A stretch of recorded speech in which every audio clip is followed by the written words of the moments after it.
Bom, vamos começar então, só para não extrapolar o prazo, Fernando, se você puder compartilhar a tua apresentação, são 20 minutos de apresentação e daí depois mais 10 minutos de discussão, tá? Para cada apresentador. Ok. Deixa eu colocar aqui então.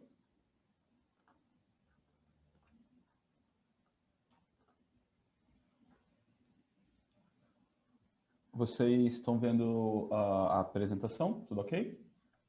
Beleza.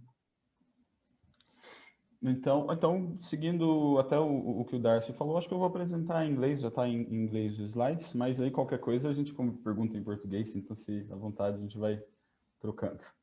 Pode começar então? I'm going to present the paper titled Practice Transfer and Social Value Creation, Existing Dilemmas in Cross-Sector Collaborations. This work is co-authored with Sergio Lazzarini, Ricardo Paes de Barros, and with Tranquillam. Basically here, we aim at investigating practice transfer dilemmas in the context of cross-sector collaborations, more specifically in education. And the theory we build upon refer to the performance-enhancing managerial practices in this context. So we have three different venues here.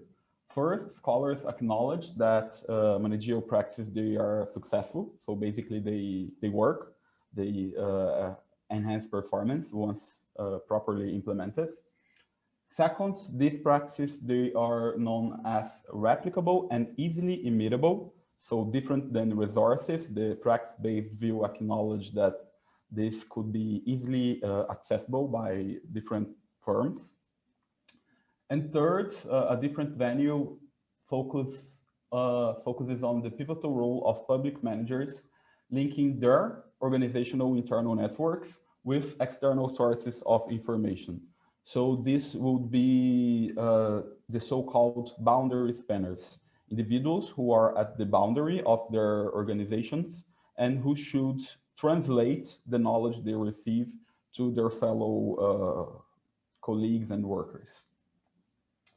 Our main hypothesis within this framework is that cross-sector collaborations might work as a double-edged sword. Why?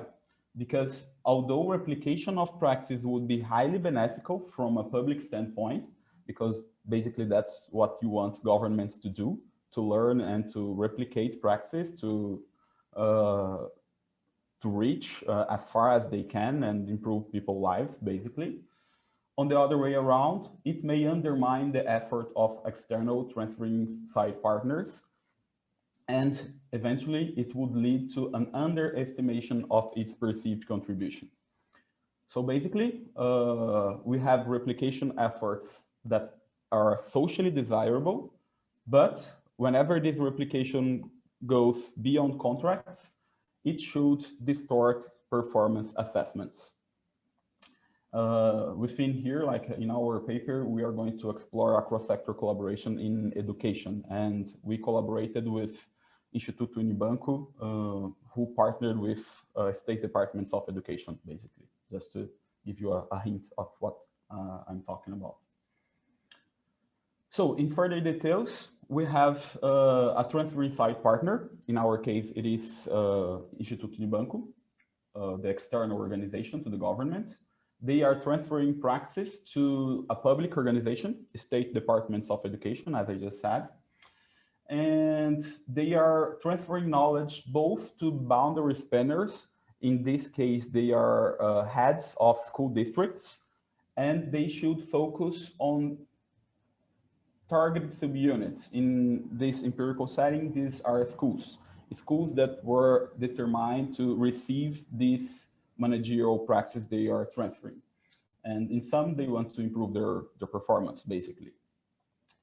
Yet, so this is the baseline hypothesis. Like we are not being innovative here. This is just according to prior literature. So the transfer of management practice from an external partner to a public learning side partner increases the performance of the target subunit. So basically, as I mentioned before, managerial practice should work. So moving on, we will argue that these boundary spanners, they may internalize practice and further replicate them to units that were not selected to receive this practice upfront. So in our context, Instituto Unibanco determined targeted and non-targeted subunits according to NRCT. So schools were randomized to receive the treatment or not. And basically, whenever boundary spanners, the school district managers internalize practice and further replicate them, they would increase the performance of non-targeted schools, and these would represent a control contamination to the RCT design, right? Basically, the performance of non-targeted schools would be higher, and this would represent a bias for any sort of experimental design, but in this case, this is an RCT to assess the performance of the targeted subunits.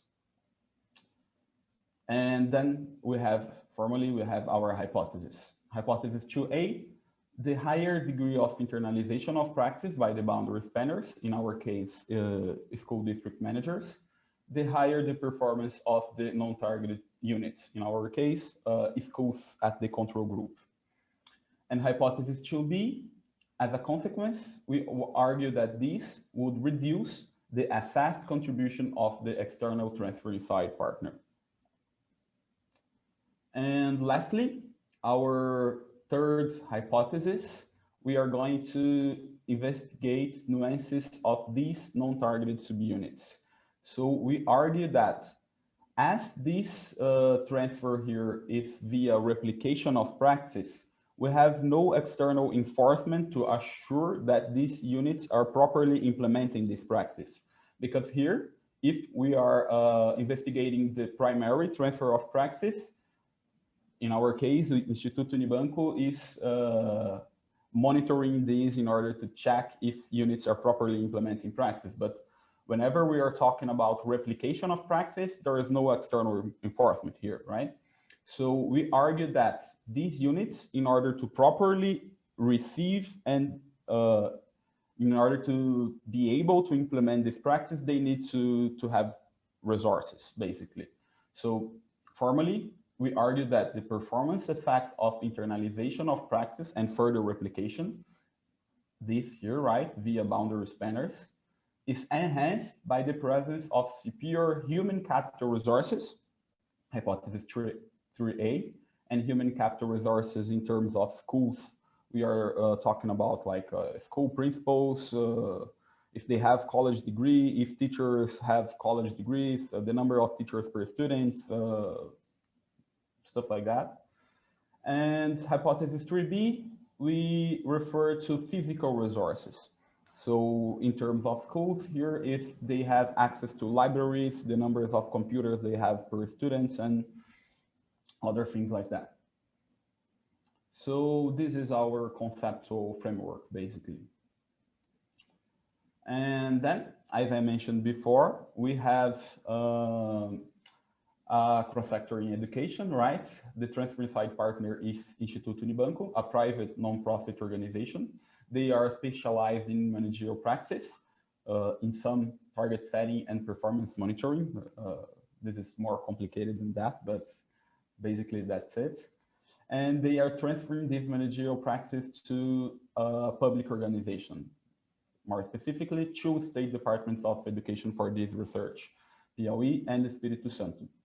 Summing up, they have 20 school districts headed each by one upper level manager, the school district manager, the boundary spanner, according to the literature.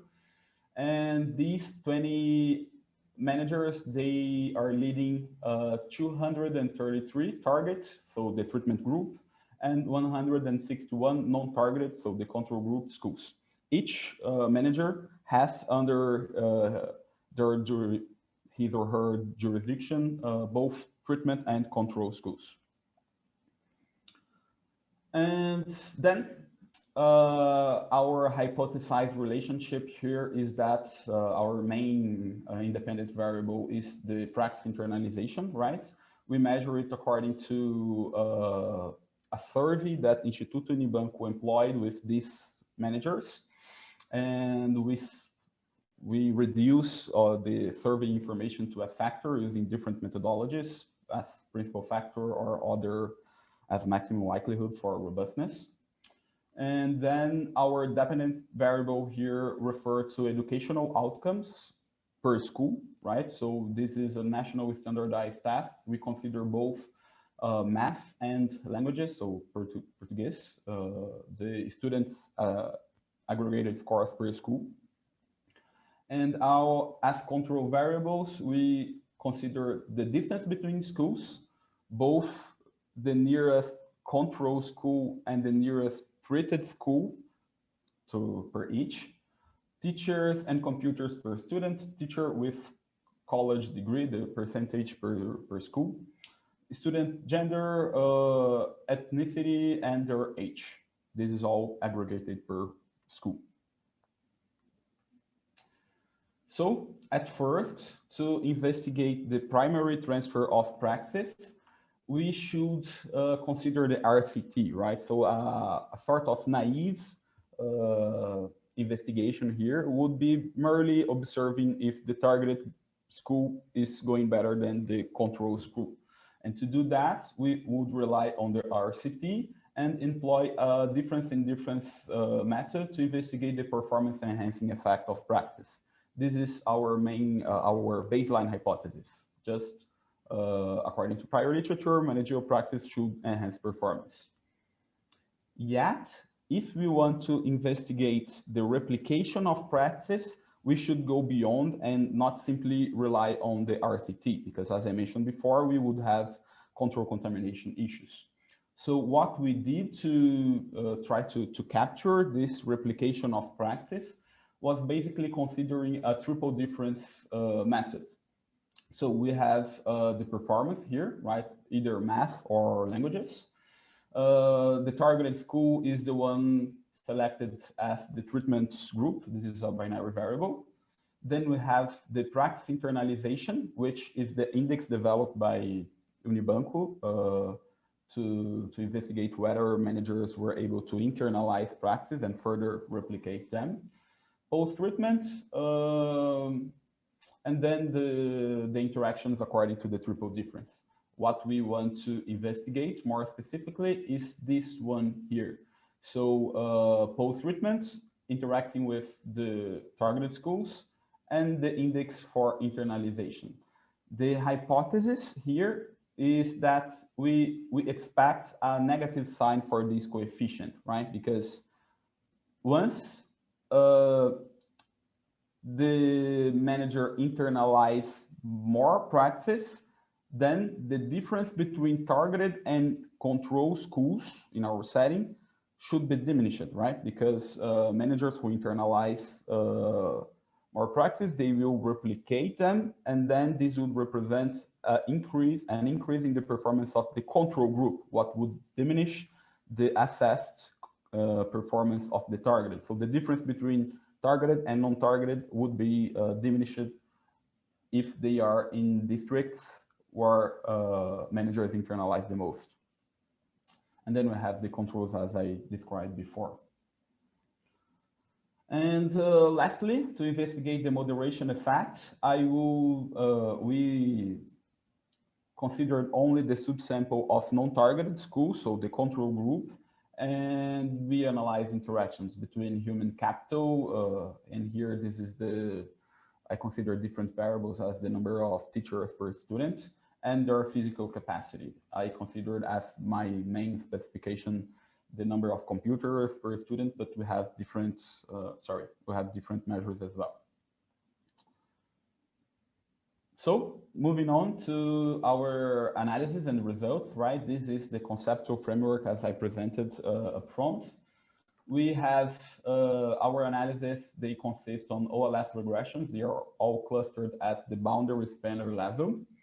And so regarding our main hypothesis, regarding our baseline hypothesis, indeed, managerial practice, they increase performance. We found strong results here, both for math and languages. And I recall you that it's easier to perceive effects on math than languages. Prior literature shows that for several reasons, like psychological, early childhood development, it's easier to perceive effects on math than languages, but we found strong effects for both. And this effect corresponds to 1 year of additional schooling. And here we're talking about high school students. So they receive the program during high school, so 3 years. And after, if they are in treated schools, they are better as if they were 1 extra year in school. So this is an amazing achievement. And then we go to our main hypothesis regarding the praxis replication. And we also found support. If we use a continuous measure, we found support for math, and this would represent a reduced assessed performance of Unibanco in around 36% for 1 additional standard deviation of internalization of praxis. And if we consider, instead of a continuous measure, a 3-level measure, low, medium, and high internalization, we also found support for languages, but just for the highest level. What makes sense? According to prior literature, it's harder to perceive effects on languages, so it would require the highest levels of internalization. And lastly, regarding our moderator resources hypothesis, we found no support. So it seems that non-targeted schools, the control group, they are able to implement practice they receive via replication, even if they lack resources, both in terms of human capital or physical resources.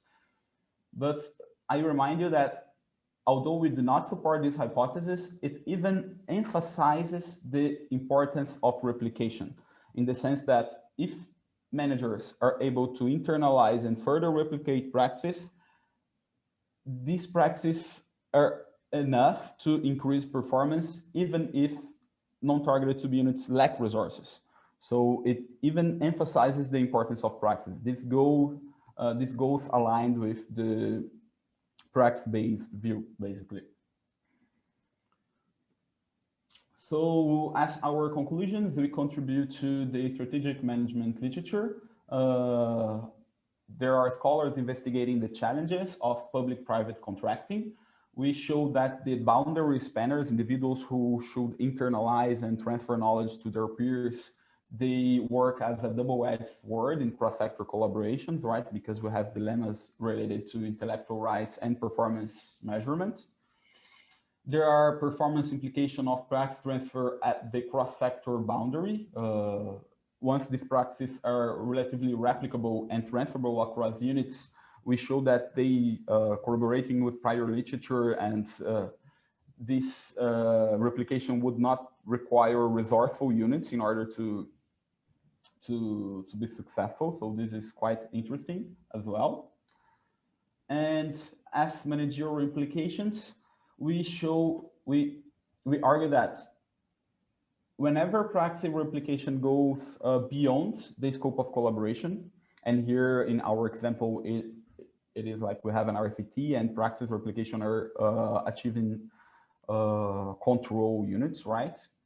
It would reduce the perceived importance of the transferring side partner. And this has a lot of pervasive consequences. Like, so if we're talking about long-term relationships and long-term interactions, for instance, if we consider consulting firms, they are basically transferring knowledge. And if they would like to assess the impact that their activities have, this would undermine their efforts. So perhaps reducing their perceived importance. The learning side partner might not value the transferring side efforts as they should.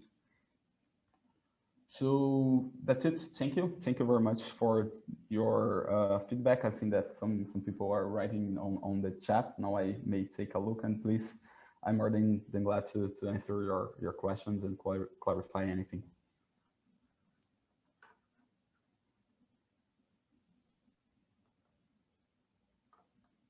Thank you, Fernando. So now we have 10 minutes of discussion here. And I have one curiosity already here.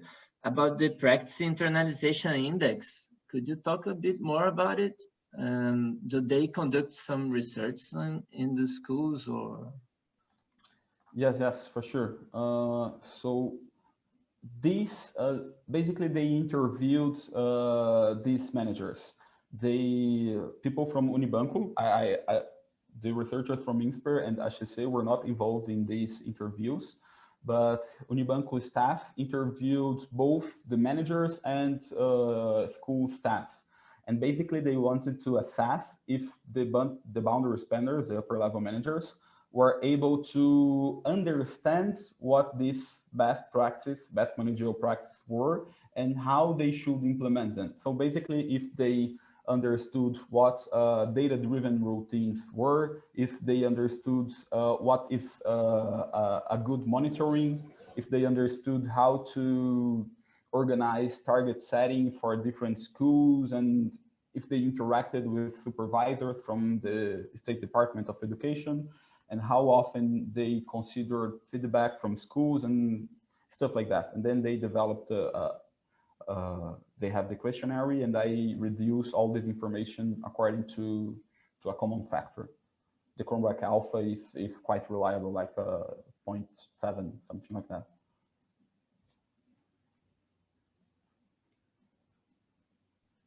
And do you have any idea how long did it take for the entire process, like from interviews to analyzing the results? For Unibanco, it took quite long, and actually they are still investigating these upper level managers, because I have data on Espírito Santo and Piauí, but they are still doing a lot of work in other states as well, not only Piauí and Espírito Santo. I'm aware that Unibanco is even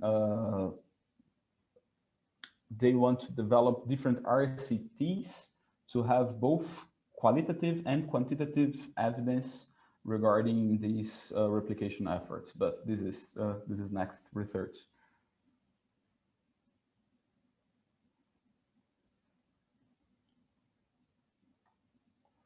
So I think that in the chat, do I have time, Gustavo? Yes, we have 7 minutes left. So, okay, what kind of managerial practice? I answered, and then why not Ceará, Piauí, and Espírito Santo? I'm answering Professor Paulo Arvat's questions here, right? So this is the data that I have at that time. This is the third generation of the Jovem de Futuro. Afterwards, I shouldn't rely on the second generation, because only in the third generation of the program, they started to transfer practice to the upper level managers as well. For the first and second, they were transferring practice directly to the schools. And then I wouldn't have a setting to investigate replication via the upper level managers. And I know that I might have access to Rio Grande do Norte data, but I'm not sure if my results will hold, because what happened there is a little different. The boundary spanners who replicated praxis were not the school district managers, but the State Department staff themselves. So the pessoal da secretaria replicou práticas, eles não repassaram pelos gestores, assim, basicamente. But I have to check it out. And yes, yeah, event study. I need to develop exactly. This is the next steps that I want to go. But even though like I don't have much, like the baseline year is 2014, and then the program was implemented during 15 to 2017, just 3 years. I don't have data before and after, but I might check with the data that I have.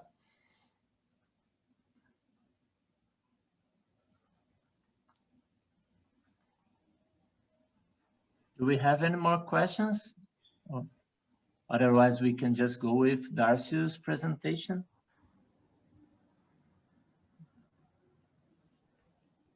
No? So I think that we could go to your presentation, Darcy. We still have a few more minutes to do. So congratulations, Fernando. Thank you for the presentation. I think Paulo, José, and Professor Paulo Arvati would like to ask some question to Fernando. I don't know. Yeah, if it is from the chat, he already asked it.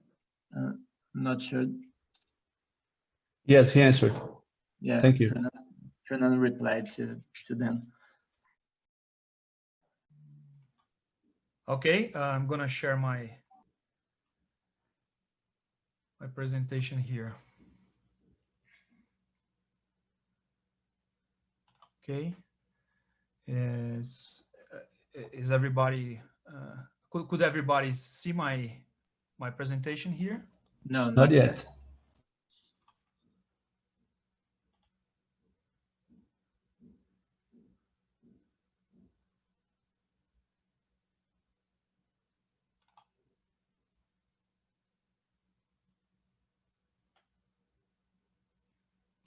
Agora sim. Okay. Okay.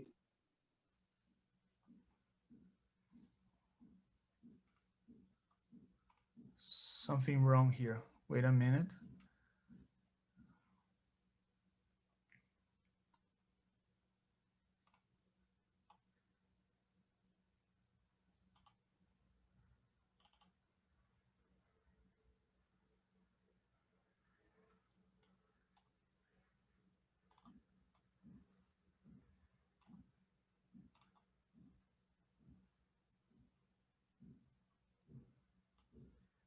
Okay.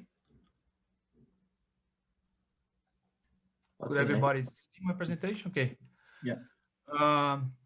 Good morning. It is a pleasure to be here. I'm gonna give you a brief presentation of my paper in the next 20-25 minutes.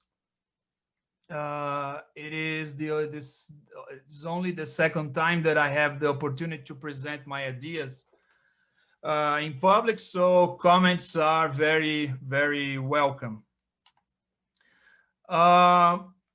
This paper is about waste of public resources in the context of judicial review of public policies. Judicial review of public policies is a very common phenomenon worldwide. In some areas, such as healthcare and social security, judicial reviews can completely modify policies. And additionally, the enforcement of those judicial reviews is costly depending on how the court orders are enforced. Here I use a specific setting to estimate, to access those costs, and it consists of health litigation and public procurement here in Brazil. My expected contribution is that usually waste is associated with mismanagement and corruption, basically internal aspects of public administration. However, external shocks, regardless those aspects, internal aspects, could bring distortions and waste as well. So the idea here is to contribute by providing evidence that external shocks could explain waste as well. This is metoprolol succinate 25 milligrams. It is a prescription drug used to treat mainly heart diseases. It is a drug available in the Brazilian health system list to be used in its public programs. People can receive it for free. Here we have two purchases of metoprolol succinate 25 milligrams. One in April 2014 and another in July 2014. The first purchase was performed at Bauru Regional Unit is a public buyer unit here in São Paulo State. The auctioneer in charge was Sérgio Assunção Orlandi. He was performing an e-platform that we call here at São Paulo, BEC São Paulo, Bolsa Eletrônica de Compras. It was a multi-round descending auction, is a pregão, and the quantities was 320 packages of this drug. And the final price, the negotiated unit price was 133 reais. The second one in July 2014 was performed by the same regional unit, the same auctioneer, the same e-platform, back the same type of purchase, pregão, and similar quantities, and the final price was 51 cents. 160% more expensive. The first purchase was 106% more expensive. And the question here is why? Because of the first purchase was generated by a judicial request to buy this drug. Even though some prescription drugs are available in health public programs, individuals request them through court orders. And I'm gonna comment this later. The point here is that judicial requests undermine the public procurement process, leading to inefficiency, to higher prices, for instance. Basically, in this case, it demands a shorter time to prepare the purchase and a shorter time to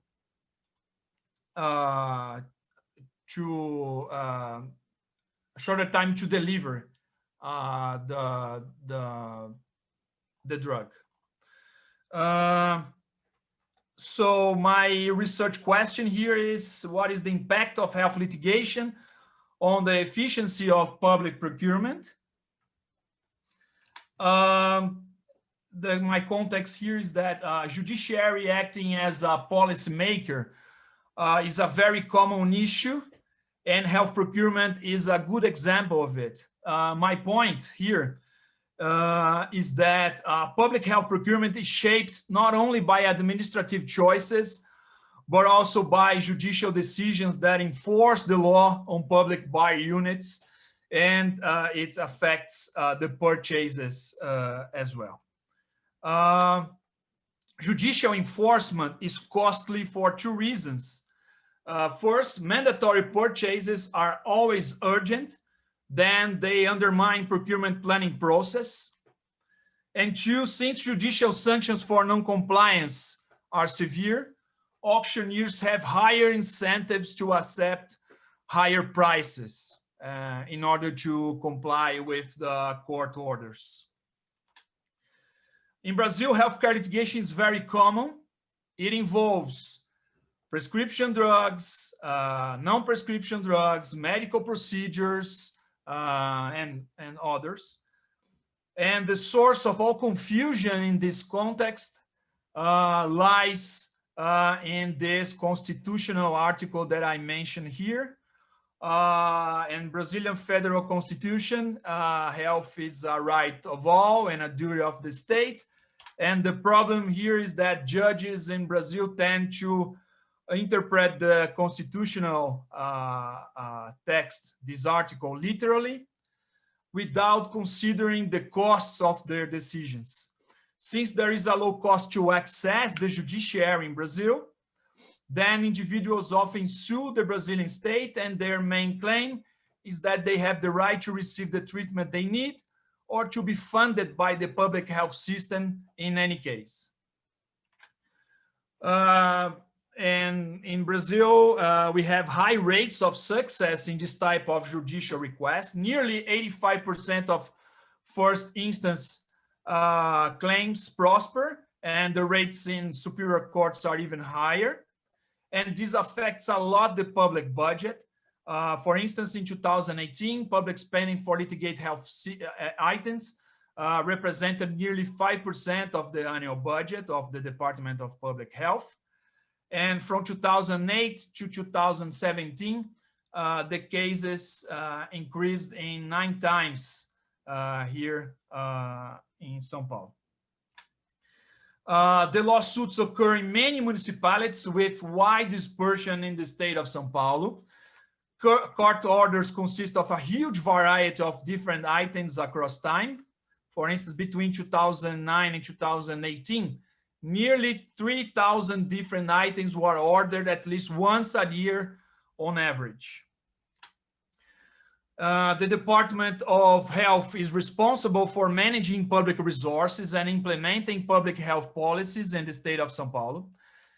It consists of 99 decentralized public buy units that we call here PBUs, distributed around the state. So every year, each PBU receives funds directly from the headquarters, and they can manage their budgets with a high degree of autonomy, including making purchases.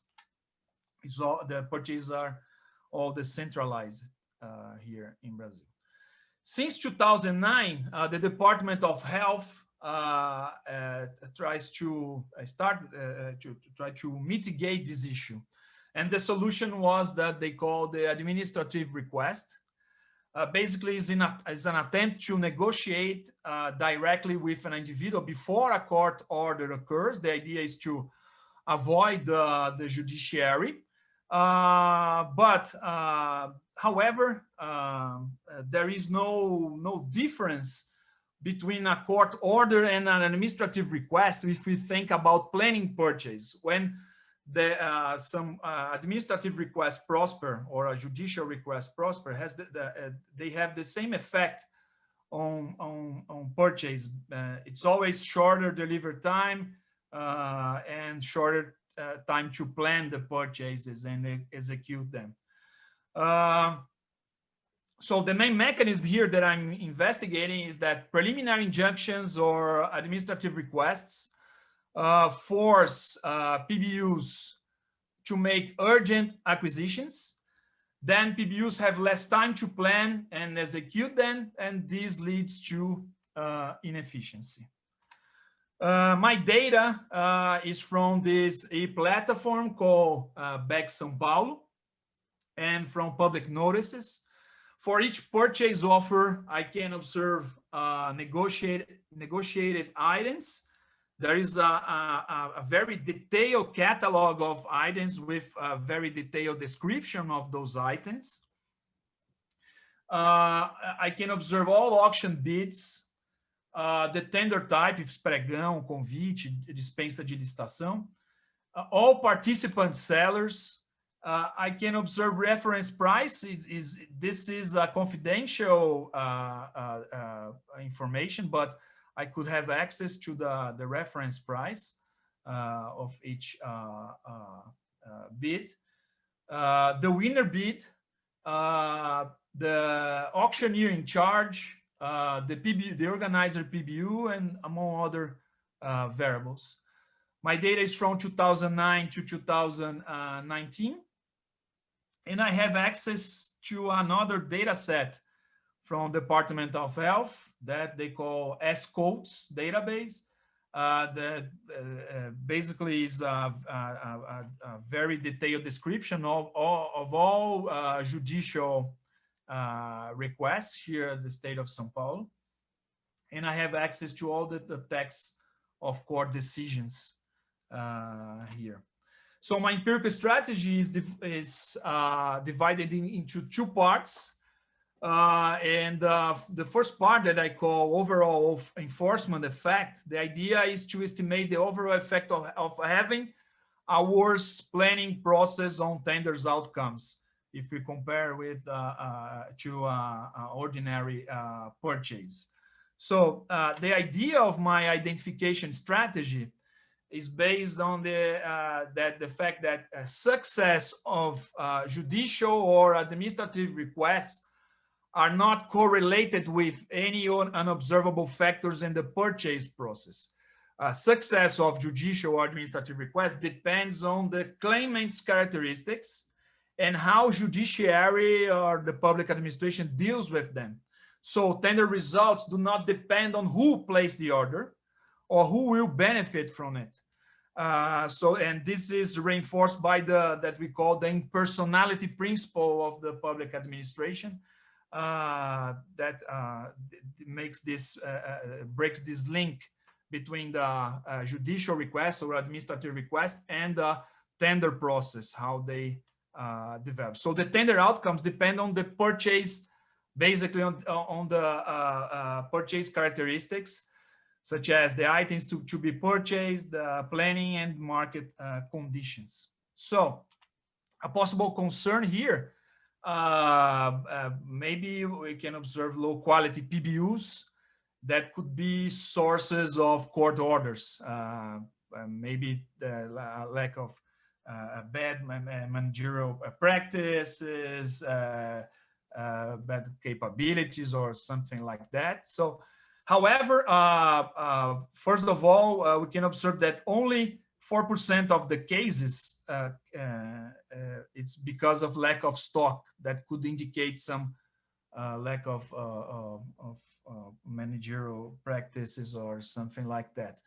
The main reasons for litigation and administrative requests are three. One is the treatment package.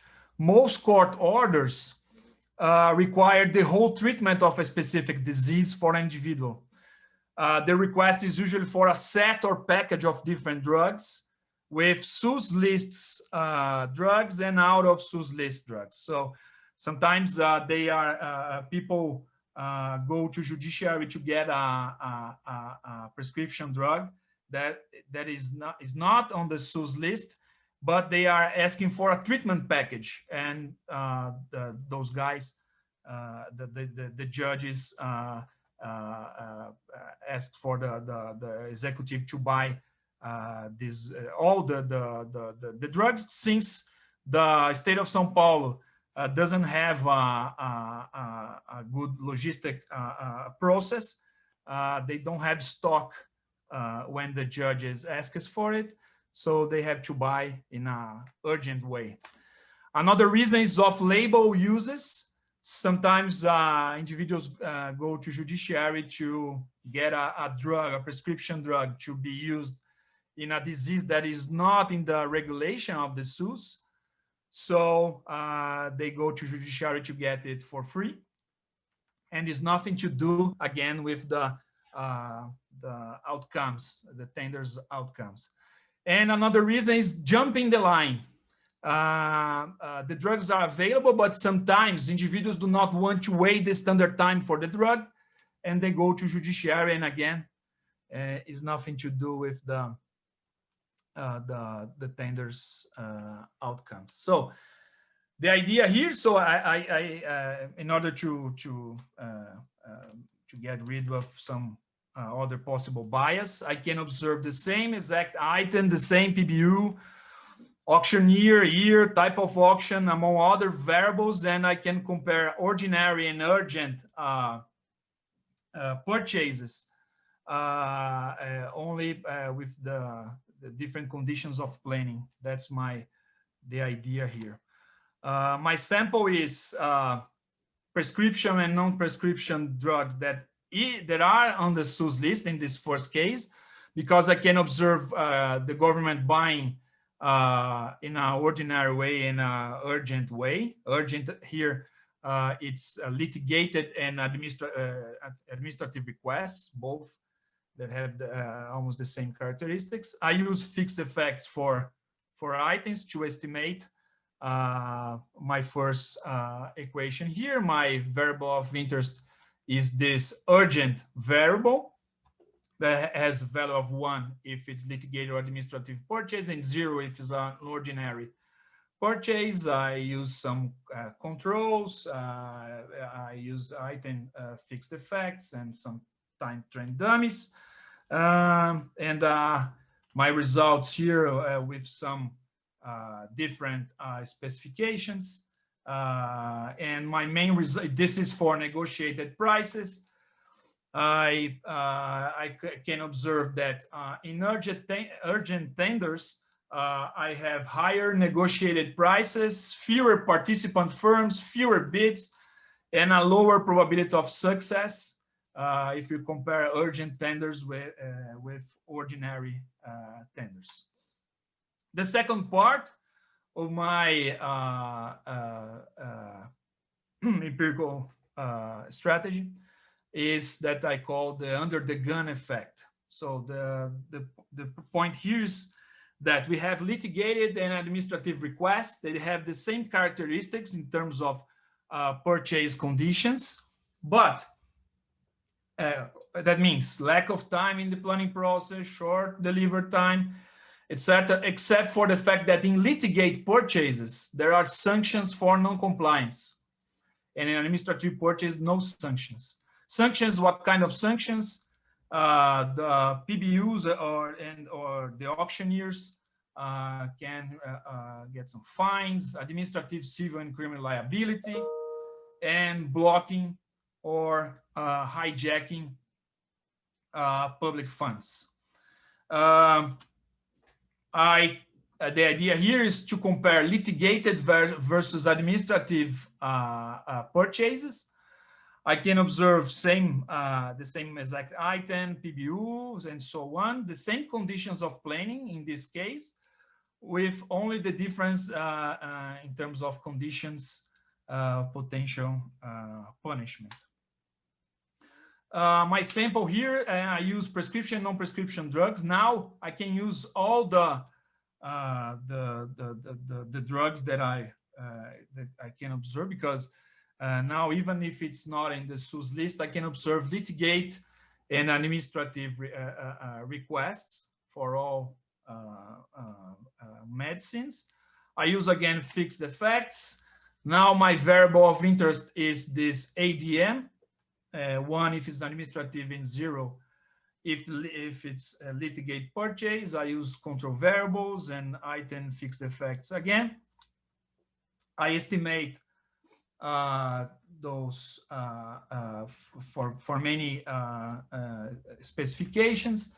And if I compare litigated and administrative purchases, the possibility of judicial sanctions increase prices in nearly 9% of because of this possibility of judicial sanctions. So a takeaway: there are significant judicial enforcement costs. That is not automatic when the judges demand a specific the enforcement specific law is not free of costs. They are significant in many times. Possible institutional arrangements can mitigate this waste. Maybe some joint actions between judicial and the judiciary and executive, or the creation of a specific type of purchase. Thank you very much.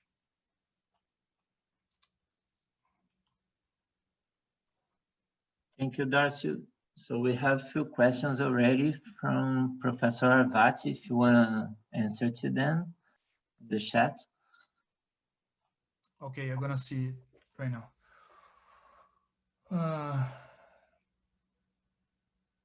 You have several confounding effects to explain the difference. Did you think about like problems of supply? Maybe I need to challenge more my empirical strategy. However, for instance, problems of supply, the Department of Health gave me some data about it.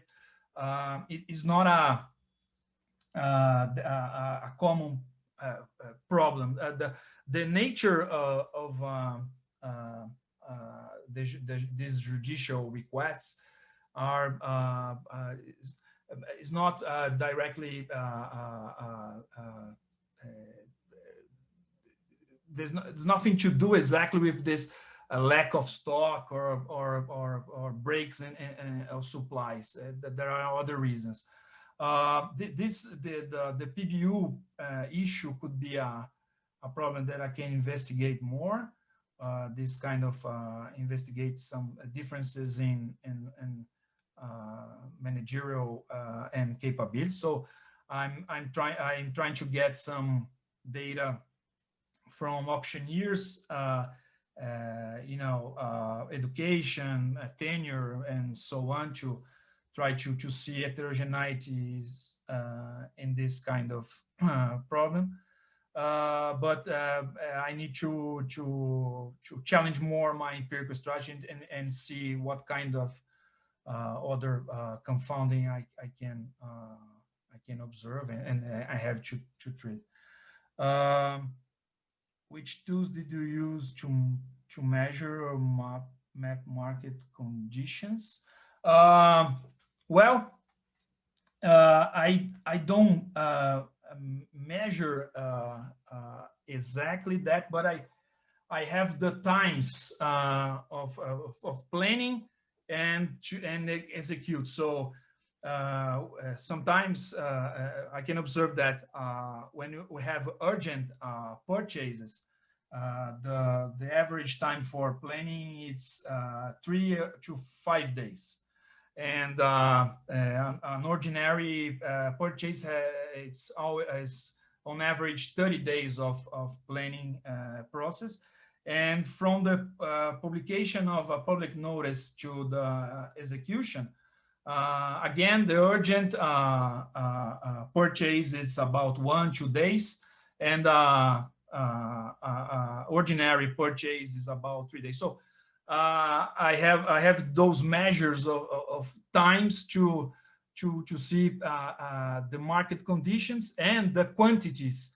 I'm controlling for quantities to see these market conditions. If you go to the market and try to buy a specific number of packages of some drug, sometimes it's not interesting for many companies. So there's a problem. Is another outcome that I'm trying to investigate, is the quality of the screening of sellers in this kind of thing. Maybe it's a worse kind of sellers in this situation. So this reflects a little bit the market conditions for that purchase. I don't understand your empirical strategy. Is DID, is the judicial decision is exogenous? Yeah.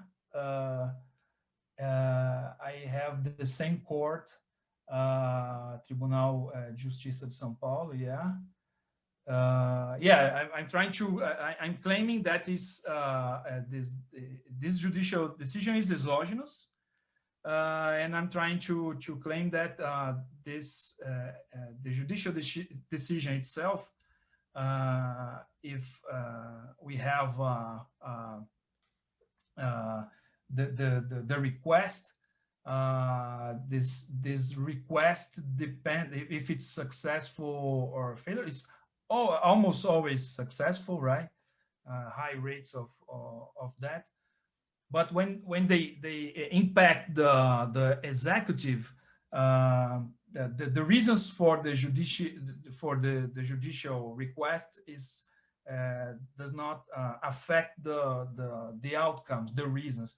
The outcomes of the tender's outcomes are affected by the conditions of the purchases themselves. So that's I'm trying to claim. Paulo Furquim, he was fixed effect for public, exactly. Paulo Furquim, sorry, Paulo Furquim is my co-author in this paper. I didn't mention him, and he is here right now. The same lawyer too. The lawyer, I think we have this info in the court decisions, the texts, but I couldn't process the texts yet. So that's a good point. I could have as a next step of this. Okay, thank you very much.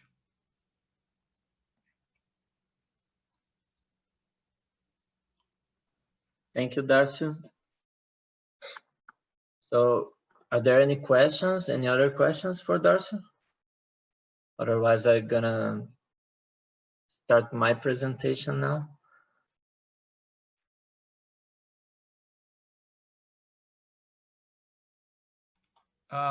Sorry, another thing, comments are very, very welcome. It's a preliminary version of my paper. I didn't submit for any journal, of course.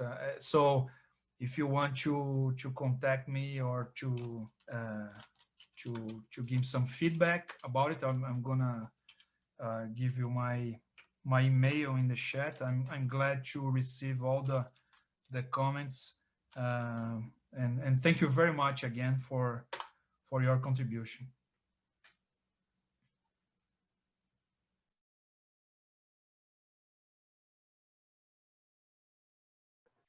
Okay, so I'm gonna present my paper now. Let me share my screen here.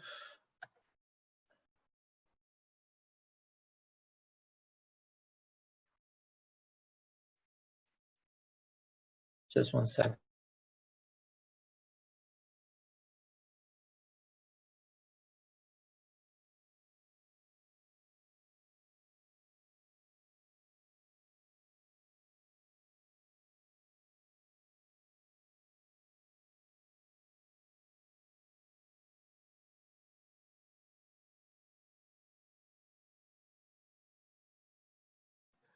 Okay, so I'm Gustavo Simões. I'm a master's student here from FGV, and I'm gonna present you the paper that I've been working during my master's that is entitled Local Leaders and the Environment, Leader Resilience and Influence to Produce a Sustainable Environment. Just to anticipate some of our results, we identify here that local agribusiness leaders located in legal Amazon region promote economic development using economic incentives such as agricultural expenditure. We also identify that local agribusiness leaders do not make use of institutional incentives in order to promote reduction of deforestation. And we identified finally that top level leaders, the governors, do not influence how lower level leaders conduct their actions concerning economic development and deforestation levels. So I'm gonna present everything to you, how we got to these results.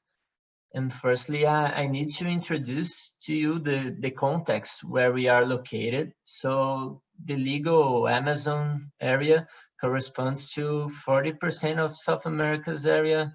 It's present in 8 different countries and includes a lot of different issues here, because we have in one side 1.4 billion acres of forest, so leads to environmental issues. We have more than 25 million people living there, so we also have social issues involving indigenous inhabitants and a quite significant population.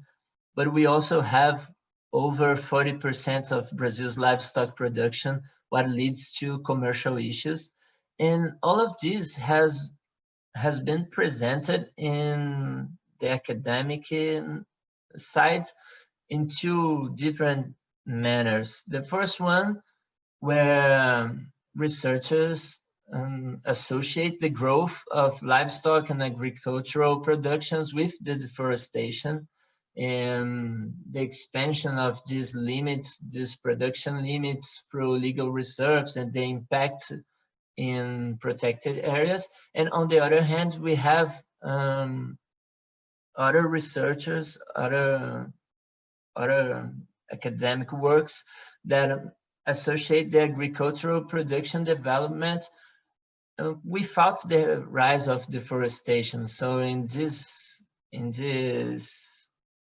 academic research, they usually associate the new kind of agricultural production, more intensive and not too associated with deforestation rise.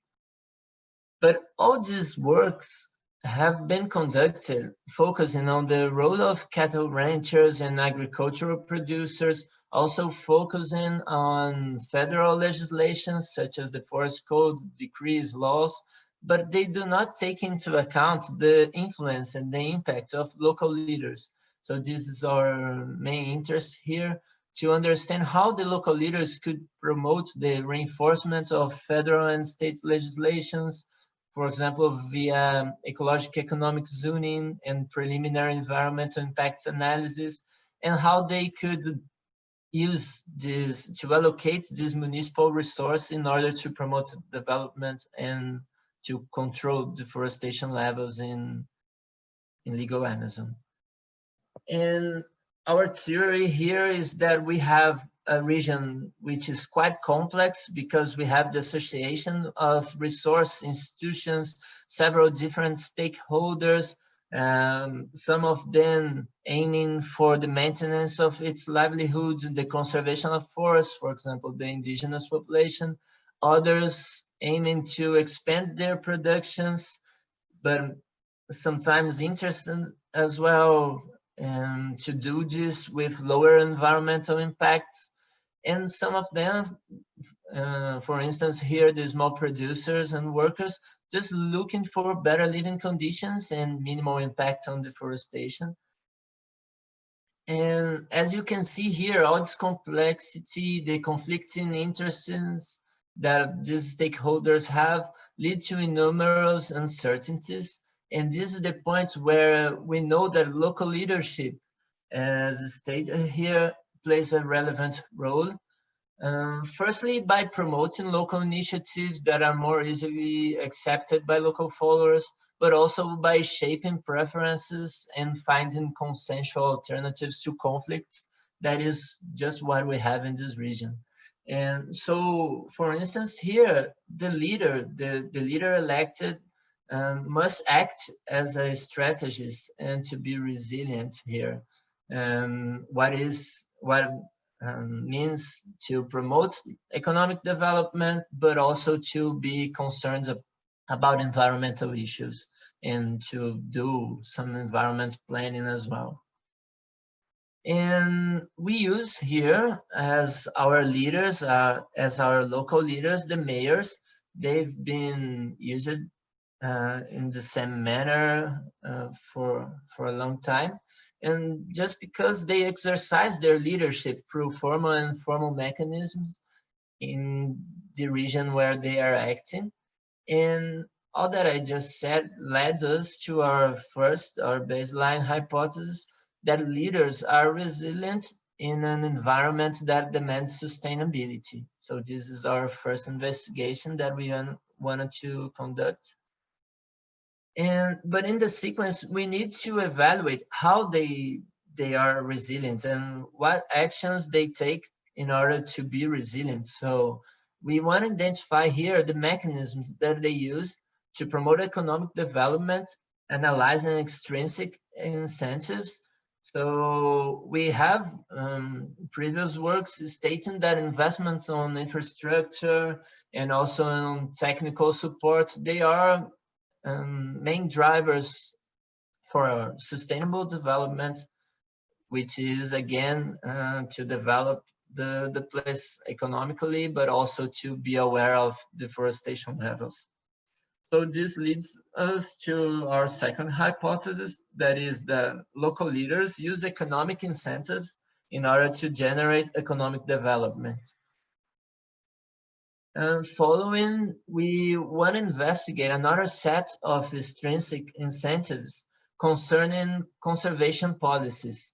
Again, we have research that indicates that the use of conservation policies is associated with deforestation reduction. So we want to investigate here whether or not agribusiness leaders are doing something in this matter. As you can notice here, most part of policies usually come from national level, so we want to investigate if they are doing something locally. So our hypothesis 2B is that agribusiness leaders use institutional incentives in order to preserve the forest. And finally, our third hypothesis, we wanted to expand our investigation from local to state level. So we understand that to create public goods, it's required to have a collaboration between different level actors. So here we use the top leader as the state governor. We use the state governor as top leader and mayors as low leaders. And we want to investigate whether or not sustainable top leader influence low leaders on their demand. Just to give you some institutional background here, the legal Amazon area, as I cited previously, is an area corresponding to 60% of Brazil's territory, includes several different states. It was defined lastly by the federal law in 12,651 in 2012. And the first mention to this area was in the first forest code in 34, where the deforestation was allowed up to 75% of properties. And then we had the creation of superintendents of the Amazon Economic Valorization Plan in 53. Afterwards, the updated forest code in 65, reducing the legal area that could be deforested. And finally, in 2012, the creation of legal reserve debts and the possibility here to compensate the deforestation in different areas, which created a market. But this is the institutional background for the area. We also use here the municipal elections.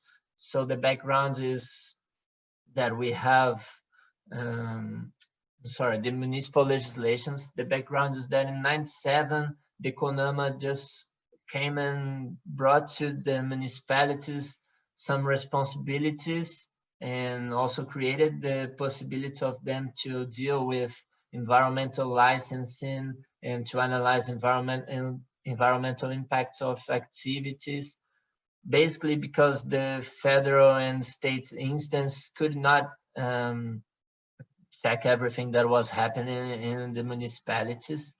So the creation of municipal legislation concerning preliminary environmental impact analysis and also the economic zoning were brought to attention.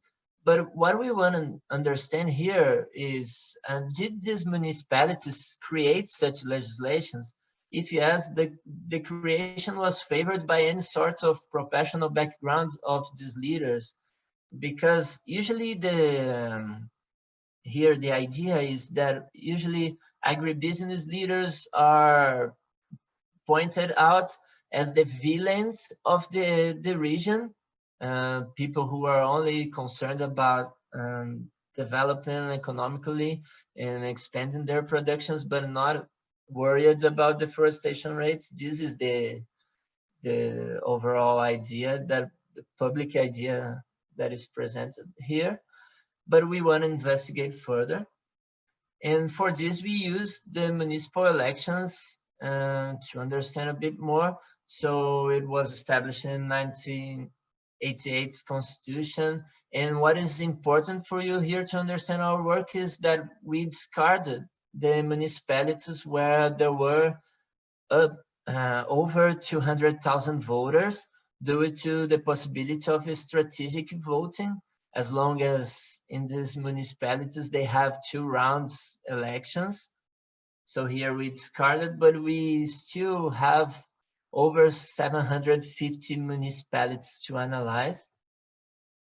And coming to our data, we used the Superior Electoral Court data, basically the municipal elections for mayors from 96 to 2016, the characteristics of these candidates, and so on. We also used the Amazon Deforestation Monitoring Program data, which brings deforestation levels from 2000 to 2016. the accumulated deforestation by municipality. We use it as well, the annual reports of social information, basically to get some information concerning the businesses and the employment characteristics for each municipality. We use the municipal agricultural expenditure data from the Brazilian National Treasury. And finally, the characteristics of each municipality from the Brazilian Institute of Geography and Statistics. And our data here we use as a running variable. I will talk about the methodology afterwards, but we use it as running variable, the margin of victory. And we have several different dependent variables, the number of companies created, the number of companies created by categories, the herd size, planted area, accumulated deforestation, municipal incentives, and the existence of ecological economic zoning or preliminary environment impact analysis legislations, a dummy variable here. And as covariates, we use characteristics of the candidates, characteristics of the municipalities, and so on. And as you probably are aware now, we use it as a method, the sharp regression discontinuity design, following Arvati story, Eggers et al., Flemmer and Basil, because here in our context is one of the best alternatives to infer causality when the treatment, although not applied randomly, is applied following a specific cutoff, which is determined here. I will show you how. So it consists on a quasi-experimental design. And our steps here were, first of all, we defined the leaders with agribusiness backgrounds according to their professions prior to being candidates. And I will show you afterwards, but we tested several different occupations as well, and no other influence or dependent variables, only the agribusiness background did.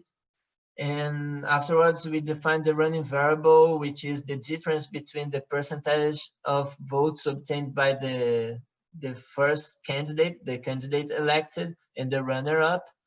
And we also chose the mean square error optimal bandwidth following canonical, so it was made automatically. And we use a fourth order polynomial as a local estimator, but we also conducted some robustness checks with lower order polynomials. And for internal validity, first of all, we checked for manipulation of the electoral process.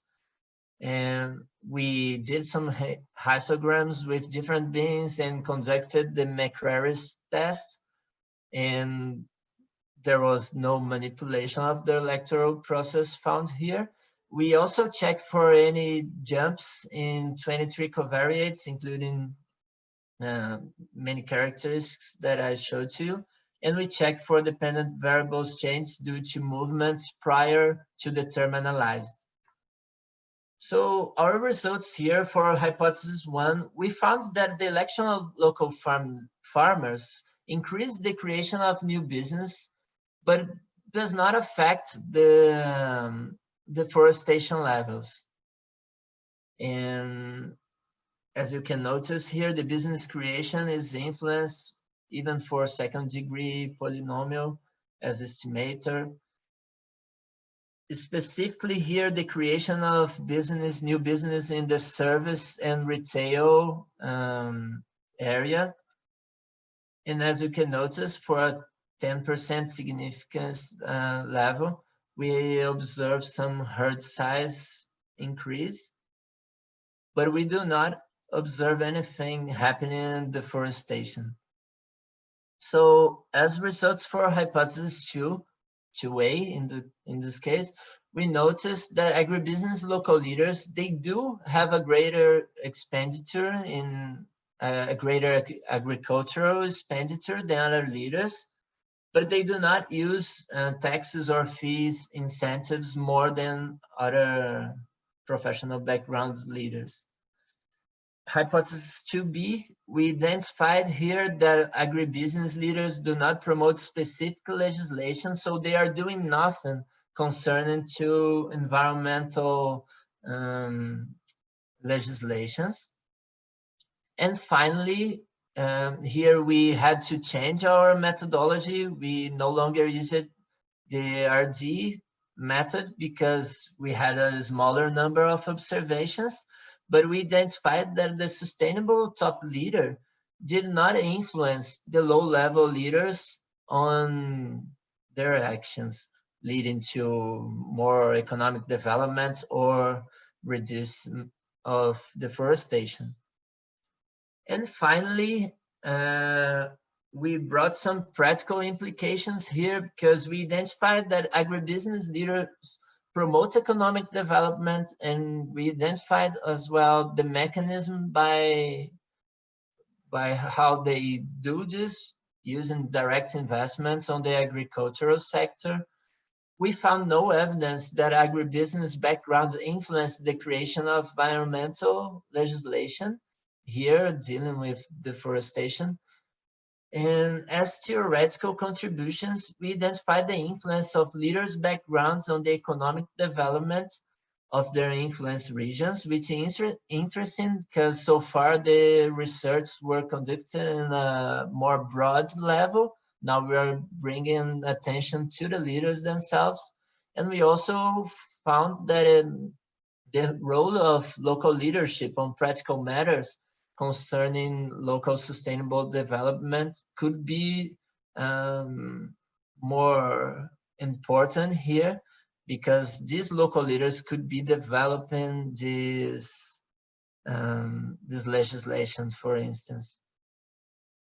Okay, so thank you very much. I will check the doubts now in the chat. And in case you have any commentary or any suggestions, will be very welcome. Let me just check the chat here.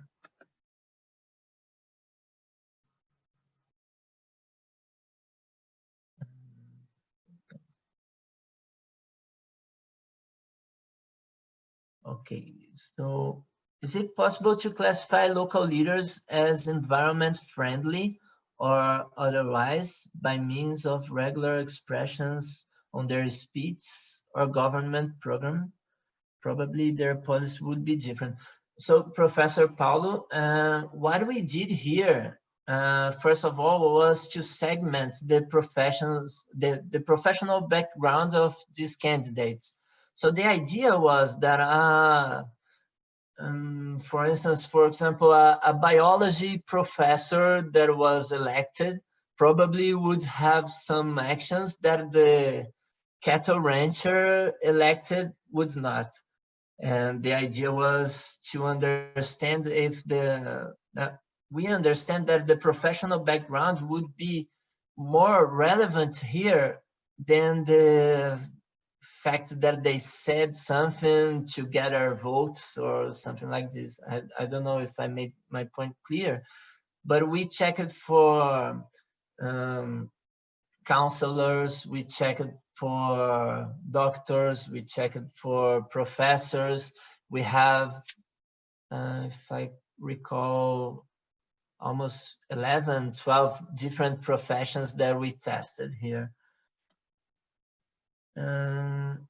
Some agribusiness activities, soybean and certified forestry, may be more concerned with deforestation and others more concerned. Maybe distinguishing agribusiness leader would lead to heterogeneous effects. And we tried to, yeah, this is an interesting point.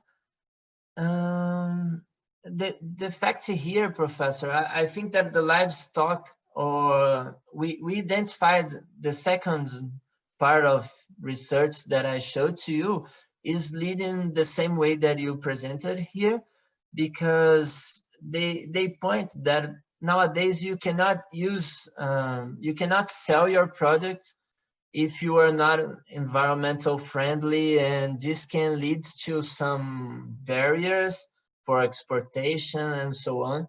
So our point here is that these producers are no longer just aiming for expand their productions, and they would be willing to attend to some specific legislations in order to promote their sales, not because they are quite interested in the decrease of deforestation levels only. But I would take your suggestion here and check if we can isolate this. But the difficulty here is that we use the TSE database, and they just brought to us the profession as agribusiness in general, and it's not too specific. But it's interesting the point that you brought here. Let me check if are there any other questions.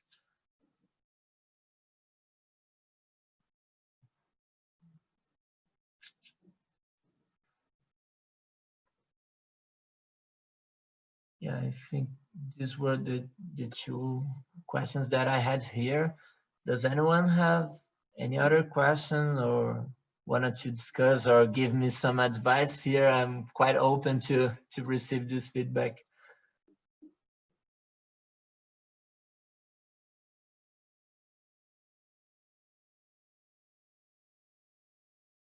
That's it. So I think that we are done here for this set of presentations, and if anyone has anything to say.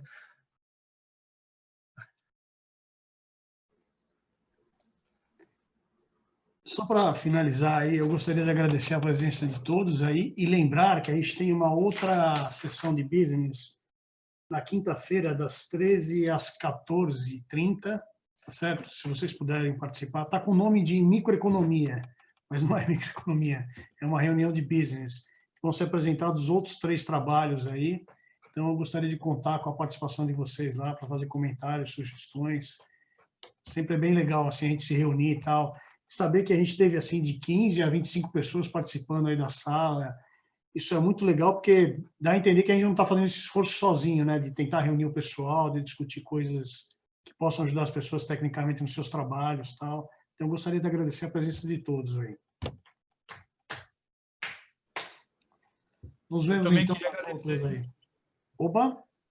Queria agradecer também a oportunidade aqui de, como eu falei, né, a segunda vez que eu apresento, tá, o paper tem um caminho, agradeço os comentários e, de novo, fico à disposição aí.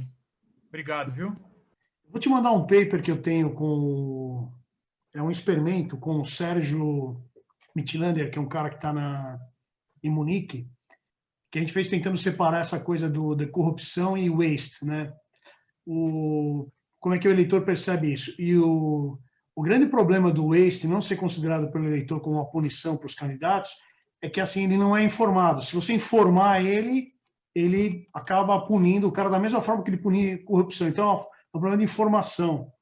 Aí você pode, sei lá, só para dar uma olhada aí no que você está fazendo, talvez ajude, mas está muito legal. Excelente. Obrigado, viu? Gostei das apresentações aí, foram muito legais. Espero que a gente continue nessa batalha aí de sempre melhorar as coisas e sempre para frente. Ok? Nos vemos então lá na quinta-feira às 13h, o pessoal de business de novo. Valeu. As outras reuniões por aí. Aproveitem, que é bem variado as coisas, tem muita coisa tecnicamente boa de se ver e tal. Tá certo? Sempre ajuda a olhar o trabalho dos outros, como é que o cara está resolvendo problemas, isso ajuda bastante. Certo? Abraço a todos aí. Obrigado, Valeu. pessoal. Valeu. Falou, Paulão. Um grande abraço para você aí, meu.